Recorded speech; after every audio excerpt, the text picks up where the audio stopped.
இது 2 பேருமே பேசிக்கிறது வேடிக்கை. ஏன்னா இவங்க 2 பேருக்கும் மூத்தவன் நான் 2 ஆண்டுகளாக கிராம சபை கூட்டத்தை எங்கள் கட்சி பிள்ளைகள் நாங்கள் ஊராக நடத்திட்டு வரோம். ஒரு ஆண்டு தான் அது. நாங்கள் 8 ஆண்டுகள் ஆயிடுச்சு கட்சி தொடங்கி களப்பணிகளை செய்து கொள்கையை வகுத்து எப்படி ஆட்சி செய்வோம்னு சொல்லி 2016 தேர்தலை சந்தித்து இந்த தடவை நாங்கள் போட்டிடுவோம்னு சொல்லி அதை நோக்கி போயிட்டுருக்கோம். இப்போ ஐயா ராஜா சொல்லையா கழகங்கள் இல்லா தமிழகம்னீங்களே, இப்போ அதிமுகவோட கூட்டணி வச்சுருக்கீங்களா? அதிமுக கழகமே இல்லைன்ட்டார். மற்றவங்களுக்கு கூட்டணி அமைக்கிறதுக்கு நேரம் சரியாக இருக்குது, அந்த நேரத்தில் இது நமக்கு அந்த நேரம் நமக்கு மிச்சம், அதனால் இதில் நடிக்கணும். நான் ரசிகர்களை சந்தித்து அப்புறம் கட்சி ஆரம்பிக்கிறேன்னு சொல்லலை. ரசிகர்களை வாக்கை நம்பி நான் வரல. இப்போ நீங்கள் கேட்குறது இப்போ கமல் ரஜினி இவங்கெல்லாம் திரைப்படத்துலேருந்து வர்றாங்கன்னா இன்றைக்கி தான் திமுக ஊழல் கட்சியா? அப்போ திரைங்கிறது எல்லாருக்கும் தேவைப்படுது, நாட்டின் பிரதமருக்கே தேவைப்படுது. இதர் மே ஷாத் மே அவர் நேசன் ஹே அப்படின்னு பேட்டி கொடுக்க வேண்டியது இருக்குது. மன்கி பார்த்துன்னு எதையோ ஒன்று பேச வேண்டியது இருக்குது. இது கூட்டணியா? வெறும் நோட்டணி சீட்டணி. இது என்ன கூட்டணி சொல்கிறீங்க? கமலஹாசன் ஆனால் இந்த அரசியல் களத்தில் நாங்கள் ரொம்ப அவரை விட மூத்தவங்க. அவர் ஒரு ஆண்டு தான் ஆகுது. நாங்கள் 8 ஆண்டுகள் ஆயிடுச்சு கட்சி தொடங்கி களப்பணிகளை செய்து கொள்கையை வகுத்து எப்படி ஆட்சி செய்வோம்னு சொல்லி 2016 தேர்தலை சந்தித்து இந்த தடவை நாங்கள் போட்டிடுவோம்னு சொல்லி அதை நோக்கி போயிட்டுருக்கோம். அப்போ அவங்க தான் எங்களுக்கு ஆதரவு கொடுக்கணும். அது நாங்கள் தான் 40 தொகுதியிலையும் போட்டிடுவோம், 20 பெண்கள் 20 ஆண்கள் வேட்பாளர்களை நிறுத்துவோம்னு சொல்லிட்டோம். அதுக்கப்புறம் அவருடைய எதிர்பார்ப்பு விருப்பம் அதுவாக இருக்குன்னா அதுக்கு நன்றி வாழ்த்துக்கள். ஆனால் நாங்கள் தனித்து தான் போட்டிடுவோம். கிராமசபை கூட்டம் குறித்து திமுகவும் கமலும் ஒரு பெரிய வாக்குவாதத்தில் இது 2 பேருமே பேசிக்கிறது வேடிக்கை. ஏன்னா இவங்க 2 பேருக்கும் மூத்தவன் நான் 2 ஆண்டுகளாக கிராம சபை கூட்டத்தை எங்கள் கட்சி பிள்ளைகள் நாங்கள் ஊராக நடத்திட்டு வரோம். என்ன ஒரு செய்தி அரசியலாக இல்லை, நாங்கள் அது செய்தி இல்லை. கமலஹாசன் போய் உட்கார்ந்ததுனால ஸ்டாலின் உட்கார்ந்ததுனால அது செய்தி ஆகுது. நாங்கள் அதை செய்யும்போது யாரும் அதை வெளிக்கொண்டு வரல. 2 ஆண்டுகளுக்கு மேலே நாங்கள் செய்து கொண்டிருக்கோம். இவங்க 2 பேரும் அடிச்சுக்கிறத பார்த்து நாங்கள் சிரிச்சுக்கிறோம். வேறு என்ன சொல்ல முடியும்? பெரிய வேடிக்கை தான் சார். இப்போ அதிமுக திமுகவெல்லாம் கூட்டணி அமைச்சிட்டாங்க. இப்போ தேமுதிக எந்த கூட்டணி போடணும் ஒரு இழுபறி இருக்குது. இதை பார்த்து எப்படி பார்க்குறீங்க? பாமக தொடர்ந்து அதிமுக விமர்சனம் பண்ணிட்டு மறுபடியும் அதிமுக சேர்ந்துட்டாங்க. இது எப்படி நீங்கள் பார்க்குறீங்க? இது இப்போ அந்த விமர்சனத்துக்கு நம்ம போக வேண்டியதில்லை. ஏன்னா இப்போ அது எங்கள் ஐயாவுக்கோ எங்கள் அண்ணன் திருமாவளவனுக்கோ ஒரு வாய்ப்பு இல்லை, அது வேறு வழி இல்லை. அதனால் இந்த முடிவை எடுக்கிறாங்க. அதை போய் நம்ம விமர்சிச்சுக்கிட்டு இருக்க வேண்டியதில்லை. இதுவரை திமுக அதிமுகவே பல தடவை பல முடிவுகளை எடுத்துருக்குது. இது இப்போ நீங்கள் பாஜக ஆட்சியில் நீட்டு கொண்டு வரும்போது ஜிஎஸ்டி கொண்டு வரும்போது எதிர்த்து போராடினாங்க, எதிர்த்து பேசுனாங்க. மறுபடியும் இப்போ மோடி தான் நல்லாட்சி கொடுப்பாருன்ட்டு இவங்க கூட்டணி வைக்கிறாங்க. இப்போ இதுவும் ஒரு சந்தர்ப்பவாதம் தான். இப்போ இதுக்கு முன்னாடி பாஜக இன்றைக்கி மதவாத கட்சின்னு சொல்கிற திமுக அந்த கட்சியோட கூட்டணி வச்சு ஆட்சியில் இருந்திருக்காங்க. அதுவும் ஒரு சந்தர்ப்பவாதம் தான். இது மாறி மாறி இந்த நிலத்தில் நடக்குது. அந்த தவறை நாங்கள் செஞ்சிடக்கூடாதுன்னு நினைக்கிறோம் இந்த தலைமுறை பிள்ளைகள். அதனால் உறுதியாக நிற்கணும்னு நினைக்கிறோம். அதனால் கடந்த கால அதை செய்கிறவர்களை விமர்சித்து கொண்டே நம்ம திறனையும் நேரத்தையும் வீணடிக்க வேண்டிய தேவையில்லை. அதை விட்டுருவோம். ரஜினிகாந்த் தண்ணீர் பிரச்சனை தீர்ப்பவர்களுக்கு வாக்களிக்கணும்னு சொல்லியிருக்காரு.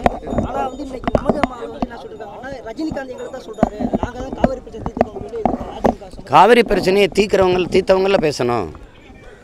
தீர்த்தது மாதிரி கனவு கண்டவங்களாம் பேசக்கூடாது. காவிரி பிரச்சனை தீர்க்கப்பட்டிருக்கா, தீர்த்துட்டோங்கிற சொல்கிறதெல்லாம் ஒரு வேடிக்கை. இதெல்லாம் சுத்த வேடிக்கை. அதை அவ்வளோ ஒரு முதன்மையான செய்தியாக எடுத்துக்கிட்டு அதுக்கெல்லாம் நம்ம கூராய்வு செய்து திறனை வீணடிச்சிட்டு இருக்க வேண்டியதில்லை. சிரிச்சிட்டு அப்படி ரசிச்சுட்டு கடந்து போயிடணும். இது மாதிரி பல செய்திகள் இந்த தேர்தல் முடிகிறதுக்குள்ளே வரும். இப்போ ஐயா ராஜா சொல்லையா கழகங்கள் இல்லா தமிழகம்னீங்களே, இப்போ அதிமுகவோட கூட்டணி வச்சுருக்கீங்களா? அதிமுக கழகமே இல்லைன்ட்டார். அப்போ கழகமே இல்லைன்னா அது என்ன கிரகமா? அது என்னது என்ன அது எங்கள் ஊரில் சொல்லுவாங்க, அது ஒரு கிரகம்ங்க. அந்த மாதிரியாது பேரே அனைத்து இந்திய அண்ணா திராவிட முன்னேற்ற கழகம்னு இருக்குது. அப்போ அது இல்லைன்னு ஒருத்தர் சொல்கிறாரு. இந்த மாதிரி வேடிக்கைலாம் நிறைய நடக்கும். ரஜினிகாந்தும் இப்போ விஜய் சந்திச்சிருக்காங்க. அது ஒரு மரபு. அது அவர் உடல்நிலை சரியில்லாமல் மருத்துவம் பார்த்துட்டு வந்தார். அது போய் ஐயா திருநாக்கரசூர் கூட தான் பார்த்தாங்க. அந்த அடிப்படையில் தன் நண்பர் திரையுலகில் நீண்ட காலம் நடிச்சிருக்கிறாங்க. அந்த நட்பில் போய் பார்க்க போகலாம். இதெல்லாம் நம்ம இந்த சந்திப்பின் ஒரு நோக்கம் என்ன, அதெல்லாம் ஆய்வு செஞ்சுக்கிட்டு இருக்க வேண்டியது இல்லை. அது தேவையற்றது. அவங்க சந்தித்து எதுக்காக சந்தித்தோம்னா அவங்க சொல்லாத போது நம்ம அதை போய் சிந்திச்சுக்கிட்டு இருக்கணும்.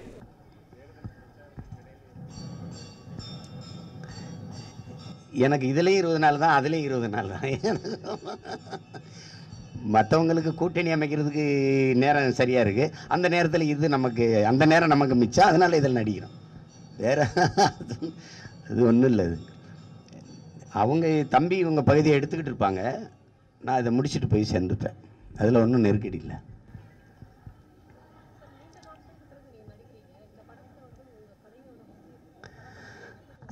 நடிச்சிருக்கேன். என்னுடைய தம்பி களஞ்சியம் அவர்கள் இயக்குன முந்திரி காட்டில் நடிச்சிருக்கேன். ஒரு பெரிய கதாபாத்திரம் எடுத்து அது வரப்போகுது. அவ்வப்போது நேரம் கிடைக்கும்போது களஞ்சியத்துக்கெலாம் ரெண்டு நாளாக நடிச்சு கொடுத்தேன். அவருக்கு தேதி இருக்கும் போதெல்லாம் கூட்டிகிட்டு போய் எடுப்பார். அது இப்போ அது திரையில் வருவது வந்து எவ்வளவு அவசியங்கிறது எங்கள் அப்பா எனக்கு சொல்லிகிட்டே இருப்பாங்க. எங்கள் அப்பா மணிவண்ணன், இப்போ எங்கள் அப்பா பாரதிராஜா. உங்களுக்கு ஒரு சான்று சார். அண்ணன் எங்கள் அப்பாவுடைய சாதனைகளை வந்து தொடுவதற்கு ஒரு தலைமுறை வந்து ரொம்ப கஷ்டப்படணும். அவ்வளவு ஒரு சாதனையாளர் அவர். அத்தனை படங்களை இயக்கி அவ்வளோ பெரிய வெற்றி படங்கள், விருது பெற்ற படங்கள் கொடுத்த அவரை ஒரு இடத்துல பார்க்கும்போது, சார் நீங்கள் குரங்கு பொம்மையிலலாம் நடிச்சிருக்கீங்க சார். நான் ஒரு வாக்கு இத்தனை படம் எடுத்தேன். என்னை வந்து முதல் மரியாதை என்ன, மண்வாசன் என்ன, கிழக்கு விரையில் 16 வயதில் வேதம்பதி, எவ்வளோ படங்களை கொடுத்தா அவன் குரங்கு பொம்மையிலலாம் நடிச்சிருக்கேன்னு. அப்போ திரையில் வருவது அவ்வளோ அவசியம் இருக்குது. அது எங்கள் அப்பா மணிவண்ணன் வந்து சொல்லிகிட்டே இருப்பாங்க, திரையில் வரணும் மகனே, திரையில் வரணும். அது வந்து நான் எப்போ அனுபவிச்சேன்னா, மாயாண்டி குடும்பம்னு ஒரு படம் நடித்து இப்போ 10 வருஷம் ஆயிடுச்சு. மணிக்கணக்காக அப்படியே வேர்வை கொட்டும், மேடையில் பேசிட்டு கீழே இறங்கி இப்படி கூட்டத்தை கிழிச்சிட்டு அப்படி நகர்ந்து போகும்போது சனம் கை கொடுத்து, சார் மாயாண்டி குடும்பத்தில் சூப்பராக ஆக்ட் பண்ணியிருந்தீங்க சார்னு. இவ்வளோ நேரம் பேசினேன்னு அது எடுபடல. அப்போ இந்த திரையில் தோன்ற வேண்டிய தேவை வந்து இருக்குது. அது வந்து அது எல்லாத்தையும் நம்ம எல்லா கதாபாத்திரத்தையும் நடிச்சிட முடியாது. நமக்கு எது சரியாக வருதோ அதில் அது ஒரு முகவரி அட்டை போல் இருக்குது அது திரையில் வருவது. அதனால தான் இதை செய்ய வேண்டிய தேவை இருக்குது, செய்கிறேன். அவளை சுற்றி நடக்கிற பிரச்சனைகளை மையப்படுத்துது. அவர் தம்பி சொன்ன மாதிரி ஒரு கிரைம், அதாவது ஒரு குற்றத்தை சூழ்ந்து திரைக்கதை பின்னப்பட்டிருக்குது. அது வந்து இந்த பொண்ணை சுற்றியே தான் அந்த கதை நடக்குது. அது எங்கள் 2 பேர் கதாபாத்திரங்களும் அதை நோக்கியே தான் போகுது. அது ஒவ்வொரு அடுக்குலையும் விறுவிறுப்பும் வேகமும் ஒரு எதிர்பார்ப்பும் கதை பார்த்து கொண்டிருக்க ரசிகர்களுக்கான ஒரு தேடலுமா திரைக்கதை அமைக்கப்பட்டிருக்கு. அதனால அது உங்களுக்கு படம் பார்க்கும்போது நல்ல படம் எடுத்துக்காங்கன்னு வரும்.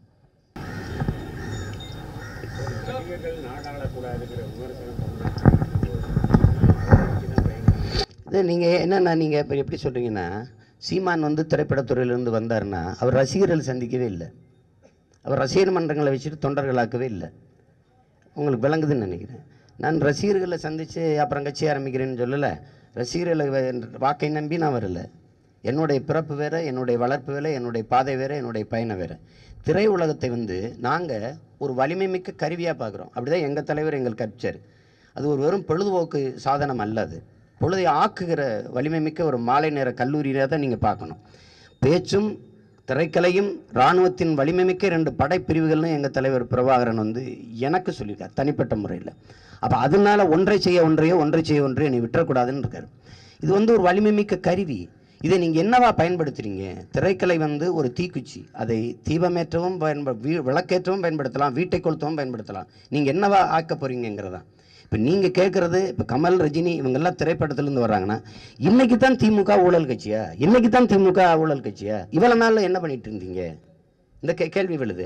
ரஜினிகாந்த் அவர்கள், நீங்கள் ஏன் தஞ்சாவூரில் பெரும் புயல் ஏற்பட்ட போது கஜா புயலை போய் பார்க்கல அப்படின்னா, கட்சி ஆரம்பித்த பிறகு வர்றேன். கட்சி ஆரம்பித்த வர்றேன். நீங்கள் தூத்துக்குடிக்கு ஏன் போனீங்க? இப்போ இது எல்லாமே வந்து ஒரு என்ன, நான் நேராக வந்தேன்னா முதலமைச்சராக தான் வருவேன். நான் அப்படி இல்லை. 8 வருஷமாக போராடுறேன். அதில் 1.5 வருஷம் சிறையிலே இருந்திருக்கேன். நீங்கள் எல்லாம் பணத்தை தேடி ஓடிட்டு இருந்த காலத்தில் நான் இனத்தை தேடி ஓடுனேன். அதனால் என்னை வந்து சினிமா நடிகர்னு நீங்கள் பார்க்க முடியாது. இதில் சினிமாவில் நடிக்கிறது மட்டுமே நாடாள தகுதி என்று நினைக்கிறத நாங்கள் வெறுக்கிறோம். சினிமாவில் நடிகர் வரக்கூடாது அப்படின்னு நாங்கள் சொல்லலை. அது நடிக்கிறது மட்டுமே போதுமானதுங்கிற ஒரு இது இருக்குது பாருங்கள். அது எப்படி? நான் எதுலேயும் பங்கேற்க மாட்டேன். சட்டசபை தேர்தல் வந்தோடனே நிற்பேன். Straight assume. இந்த அமெரிக்க மாப்பிள்ளை, டாக்டர், இன்ஜினியர்லாம் போட மாட்டேன். ஸ்ட்ரைட் ஹீரோ தான். அப்படிங்கிறத எப்படி நீங்கள் பார்க்குறீங்க? சமூக தலைவர்களுக்கு வெள்ளித்திரை தேவைப்படுதா? அப்படி கிடையாது. வெள்ளித்திரை தேவைப்படுதில்லை. இப்போ சின்னத்திரை தேவைப்படுதில்ல. தொலைக்காட்சியில் ஒரு நேர்காணல் கொடுக்க வேண்டியது இருக்குது. வலைவலின்னு ஒன்று இல்லை. நான் இன்னைக்கு நான் இப்போ இறந்துட்டேன், அடக்கம் பண்ணியாச்சுன்னு சொல்லியிருப்பாங்க யூடியூப். மற்ற தொலைக்காட்சியில் நம்மளை காட்டுறதில்ல. அப்போ ஊடகம், அது ஒரு ஊடகம். நீங்கள் பெரிய திரையில் நடிக்கிறதா அதுன்னு நினைக்காதீங்க. சின்ன திரையில் வரும்போதும் பேட்டி எடுக்கிறதுக்கு முன்னாடி கொஞ்சம் டச்சப் பண்ணிக்கலாமான்றாங்க. போட்டுக்கிட்டு அப்புறம் வந்து உட்காந்துக்கிட்டு எல்லாம் பேசுகிறோம். அந்த ஊடகம் தேவைப்படுதில்ல. அது ஒரு அகன்ற திரை, இது ஒரு வீட்டு திரை, இது கைத்திரை. அப்போ திரைங்கிறது எல்லாருக்கும் தேவைப்படுது, நாட்டின் பிரதமருக்கே தேவைப்படுது. இதர் மை ஷாத் மே அவர் நேசன் ஹே அப்படின்னு பேட்டி கொடுக்க வேண்டியது இருக்குது. மன்கி பார்த்துன்னு எதையோ ஒன்று பேச வேண்டியது இருக்குது உங்களுக்கு, இல்லைன்னா ஆளக்கானான்றான். அதனால தான் இந்த ஊடகம் வந்து வலிமையானதுன்னு நம்ம பேசுகிறோம். அது தேவையில்லைன்னா பிரதமரே முதலமைச்சரை பேட்டி கொடுக்காமல் இருக்க சொல்லுங்கள், நாங்களும் விட்டுறோம். இது ஒன்றும் வேணாம், சும்மா போயிடா பேசாமல் இருக்கியா அப்படின்னு. அப்படி ஒன்றும் இல்லை. அதனால் இது தேவைப்படுது.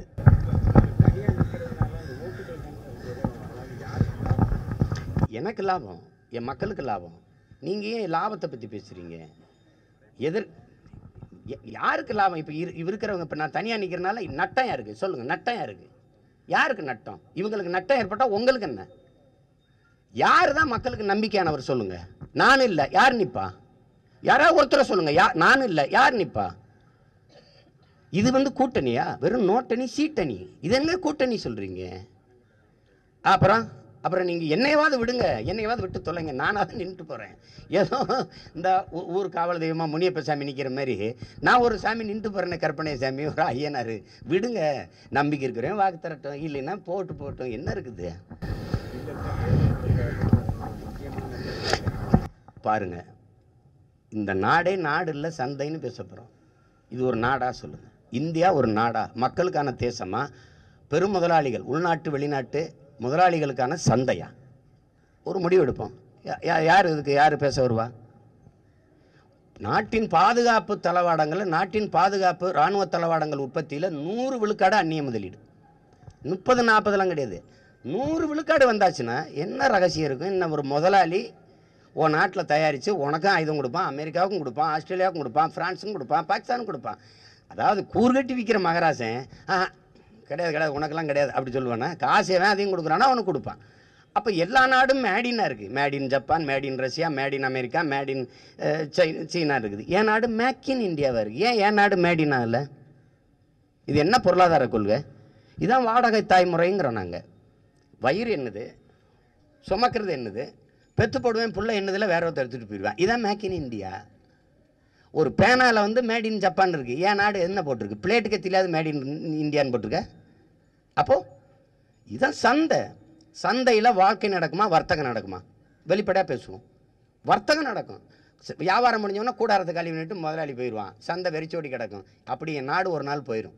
அதுக்கு தான் நாங்கள் வேறு அரசியல் எடுத்து சொல்கிறோம். நீங்கள் உங்களுக்கு விளங்கி ஓட்டு போட்டால் போடுங்க, ஐயோ என்னமோ பேசுகிறான் குழப்பறான்னு நினச்சாலும் சொல்லிச்சுட்டு போட்டோம். எனக்கு அதை பற்றி பிரச்சனை கிடையாது. அது எங்கள் மக்களுடைய குறையிலேயே, மக்களின் பிழைன்னு எப்படி சொல்லுவீங்க? என்னை 2000 ரூபாய்க்கு கையேந்திர ஏழ்மை வறுமையில் வச்ச ஆட்சியாளர்கள் பிழை தானே. நான் 2000 ரூபா கேட்டேனா? 2000 ரூபா பெற வேண்டிய ஏழ்மை வறுமை நிலை இல்லாத என் வாழ்க்கை தரத்தை நீங்கள் உயர்த்தியிருக்க வேண்டியது யாரோட பொறுப்பு? 600 ஆண்டு காலமாக ஆட்சி செஞ்ச இந்த தலைவர்களின் பொறுப்பு தானே. இது 2000 தர்றங்குது, மத்திய அரசு 6000 தர்றங்குது. ரெண்டுக்கு வித்தியாசம் என்ன இருக்குது? ஏன் நீங்கள் வேண்டாம மக்கள் விடுற நிலையில நீங்கள் வைக்கலையே? வேண்டாம், உங்களுக்கே தெரியுது. அவன் காசு கொடுத்தா வாங்குவான், ஏன்னா பிச்சைக்காரனை ஆக்கிட்டோம்னு கொடுக்குற எஜமானுக்கு தெரியுது இல்லை? கொடுத்தா தான் வாக்க பெற முடியும்னு தெரியுது இல்லை? நீங்கள் நல்லாட்சி கொடுத்துருந்தா ஓட்டுக்கு எது காசு கொடுக்குறீங்க? நேரடியாக கொடுக்க முடியாமல் தான் நீங்கள் 6000 போடுறீங்க, இவர் 2000 போடுறேன்றாரு. சட்டப்பூர்வமாக. ஆனால் நாடு 3 லட்சம் கோடி கடனில் இருக்குது. காசு இல்லை எல்லாத்துக்கும் காசு இல்லை. ஆனால் 2000 ரூபாய்க்கு காசு இருக்குது. தொகுதிக்கு 30 கோடி ஒதுக்கி தேர்தலை சந்திக்க காசு இருக்குது. அதெல்லாம் எங்கே இருக்குன்னு யாருக்குன்னு தெரியாது. சரியா?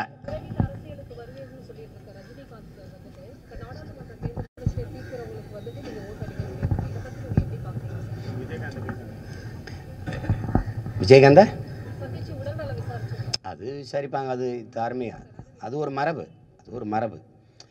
இல்லை இப்போ ஒரு தலைவன் அப்படின்னு வந்துட்ட பிறகு நாங்கள்லாம் கட்சி ஆரம்பித்த போது எங்கள்கிட்ட வலிமை வராத போது நாங்கள் காங்கிரஸ் எங்கள் இனத்தை கொண்ட கட்சியை வீழ்த்தணும்னு நினச்சோம். அப்போ யாருக்கு வேணாலும் ஓட்டு போடுங்க, காங்கிரஸுக்கு போடாதீங்கன்னு சொல்ல முடியாது. அப்போ காங்கிரஸை வீழ்த்தணுன்னா வலிமையாக நிற்கிற ரெட்டலைக்கு போடுங்கன்னு சொன்னோம். அது ஒரு வழிகாட்டுதல். இப்போ இதுதான் இருக்கிறதுல சரி, இதை தேர்வு செய்யுங்க. இதுதான் ஐயா பெரியார் காலத்திலேருந்து இருக்கிறதுல வைக்க, இவன் ஆதரிங்க. இப்படி நீங்கள் தண்ணீர் பிரச்சனையை யார் தீப்பா அப்படின்னு தன்னை நம்பி நிற்கிற பிள்ளைகளுக்கு வழிகாட்டணும். அதுக்கு பேர் தான் வழிகாட்டி, அவருக்கு பேர் தான் தலைவன். உங்களுக்கு எது சரின்னு படுதோ பண்ணிட்டு போங்க அப்படின்னு சொல்கிறதுக்கு ஒரு மேய்ப்பன் தேவையில்லை, ஒரு தலைவன் தேவையில்லை. அது அப்போ அதை எந்த மாதிரி எடுத்துக்கிறதுங்கிறத நம்ம ஏன் விமர்சிக்கிறோம்னா, இது என்ன மாதிரியான போக்கு? இருக்கிற கட்சியில் நீரை பற்றி, நீர் வளத்தை பற்றி, நீரின் தேவையை பற்றி இந்த கட்சி பேசுது. இது ஆதரிங்கன்னு சொல்கிறது தான் சரியான முடிவு. யார் தீர்ப்பாங்கன்னா யார் தீர்ப்பாங்க? திமுகவா, இல்லை அதிமுகவா, இல்லை காங்கிரஸா, இல்லை பாரதிய ஜனதாவா? யார் தீர்ப்பாங்க? காவிரி மேலாண்மை வாரியத்தை அமைக்கிறதுக்கு மேலாண்மை வாரியங்கிற சொல்ல தூக்கிட்டு ஆணையம்னு வச்சு, சரி ஆணையத்தையாவது அமைங்கன்னா இதுவரை இல்லை. 2 சட்ட வரைவு. ஒன்று மொத்தலாக்குக்கு எதிரானது, இன்னொன்று 10 விழுக்காடு இடஒதுக்கீடு பொருளாதாரம். இது 2 தவிர இந்த 5 ஆண்டுகள் என்ன செஞ்சுருக்கு இந்த அரசு? காவிரி மேலாண்மை வாரியமே அமைக்காத பிரச்சனையாக இருக்கும்போது திடீர்னு மேகதாது அணை கட்டிக்கிறதுக்கு நீ ஆய்வு செஞ்சுக்கலாங்குது. அப்போ அந்த கட்சி நீர் பிரச்சனையை தமிழ்நாட்டுக்கு தீர்க்க போதா, இல்லை காங்கிரஸ் தீர்க்க போதா? பாரதிய ஜனதா ஆட்சியில் இருக்கும்போது காங்கிரஸின் நிலைப்பாடு என்ன, காங்கிரஸ் ஆட்சியில் இருக்கும்போது பாரதிய ஜனதாவின் நிலைப்பாடு என்ன? காவிரியில் ஒன்றும் கிடையாது, 2 பேருக்கும் ஒன்று தான். அப்போ இது ஒரு மேம்போக்கான ஒரு அறிவிப்பு. அது